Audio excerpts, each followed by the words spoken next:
तर देशातील 88 मतदारसंघांमध्ये आज मतदान सुरू झालं आहे आणि राज्यामधील 8 मतदारसंघांमध्ये सकाळपासून मतदानाला सुरुवात झाली आहे आणि राज्यामध्ये सकाळी 11 वाजेपर्यंत सरासरी 19% इतकं मतदान झालं आहे।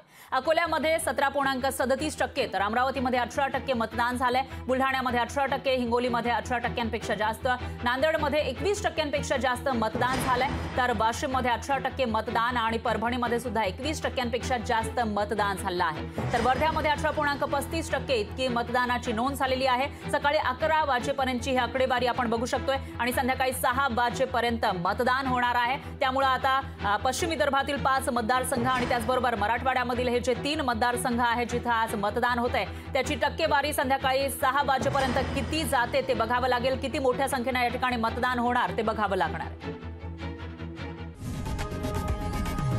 लोकशाही मराठी ऐका, पहा, जागरूक रहा।